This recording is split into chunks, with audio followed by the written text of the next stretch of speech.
Sveiki, mani sauc Aigars. Jūs skatāties BeSafe YouTube kanālu, kurā es izstāstu savu kādu 20 gadu pieredzi, praktisko pieredzi darba aizsardzībā, ugunsdrošībā un elektrodrošībā. Sveiki, tātad šodien parunājam par to, kāpēc tomēr apgaismojums un ne tikai apgaismojums ir jāmēra katru gadu.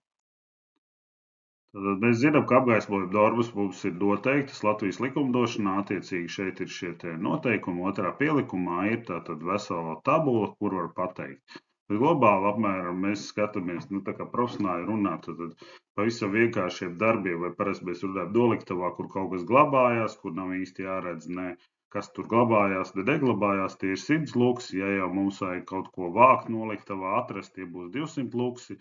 Tādā parastā biroja darba vietā, kur mēs nestrādājam ar datoru, bet kaut kādus papīrus izlasām, tur kādu reizi kaut ko parakstamies, tie būtu 300 luksi. Tātad tur, kur ir darbs ar datoru, tie būtu vismaz 500 luksi.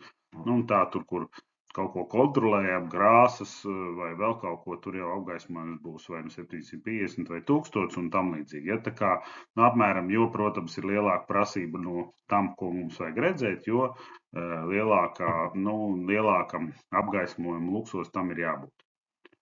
Bet atceramies, ka ja vēl kaut kādus gadus, 3-4 atpakaļ, lielākoties mēs cīnījāmies ar to, ka apgaismojums ir par maz, tad šobrīd, principā, mēdz būt vietas, kur cīnāmies tieši par to, ka apgaismojums ir par daudz, jo tur, kur ir LED apgaismojums, cilvēki viņu ieliek, un tur mēdz pārsniegt 1000, ja mēs runājam par biroju, ja, un cilvēks sūdzas, ja, ka, jā, man spīd acīs, iespīd acīs, ir par daudz, man ir aizmiegts acis, sāk vakarā sāpēt acis, un tad tas ir pirmais rādītais, ka kaut kas īsti labi ar to apgaismojumu nav.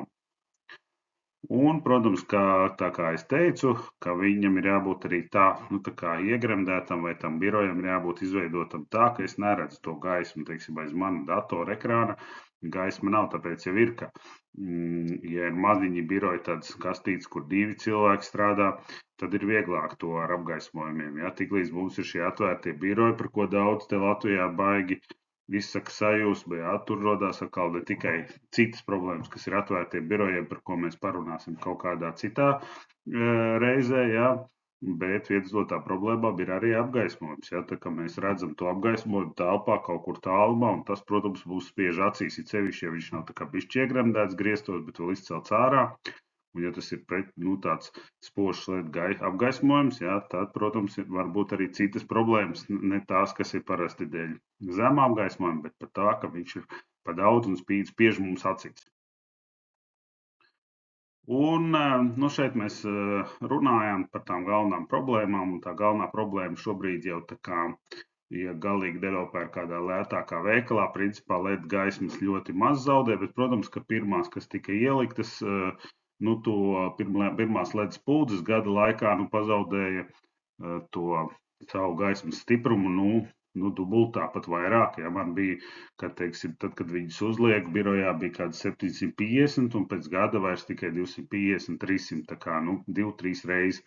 Šobrīd, protams, tā problēma ir novērsta, iespējams, tā tehnoloģija attīstās, nav tik daudz, bet jebkurā gadījumā mēs runāsim, jā, nav uzlikti kompensatori, un to, protams, tā ar aci redzēt nevar, bet to var redzēt pēc tādas cenu līmeņa. Ja, protams, mēs aizējam veiklā un izvēlamies lētākās LED spuldzes vai gaismekļus, ja, visdrīzāk tur kompensatori nebūs. Mums jārēķinās, ka tā gaisma līdzīgi tā kā tas bija dienas gaismām ar šīm te, kur bija tās trubiņas, un mēs no galiem varējām redzēt šos pelēkos laukumus, un jo viņi bija lielāki, jo mēs vairāk sapratām, kā gaisma iet uz beigām vai palikusi ļoti, ļoti vāja.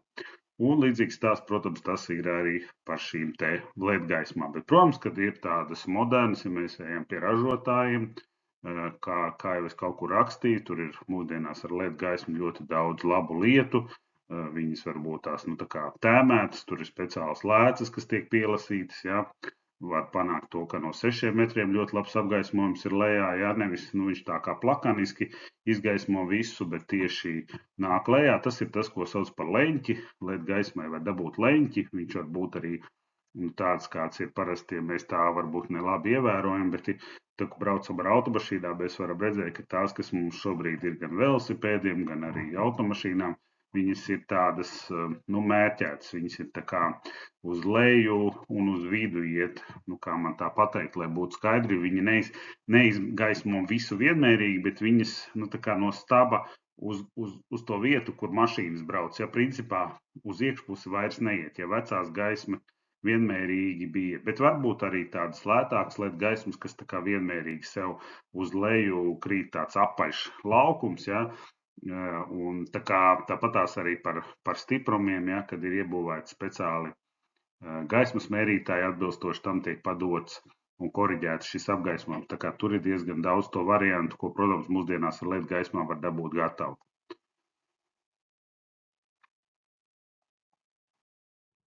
Tad ķeramies pie praktiskās sadaļas. Ja, tad es parādīšu arī šos te protokolus, ja, kā tad bija safe izmanto, ja, ka mēram šīs aparāts.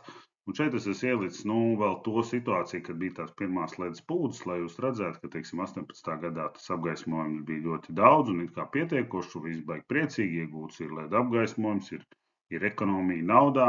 Un nākamā gadā, kad mēs samēram, ir ļoti, ļoti tumšs. Un tā trakākā lieta jau tas, ko es tā kā varbūt nepieminēju, ka tās apgaismojums viņš krīt lēnām pa dienām, un mēs varbūt to neredzam vienkārši. Protams, ja mums būtu vienā dienā 840 un otrā 350, mēs to redzētu, bet tā kā tas gada griezumā nokrīt pa vienam luksam, pa diviem luksiem, ja, to mēs principā nevaram redzēt. Un tas pats ne tikai uz ledspuldzēm, ja.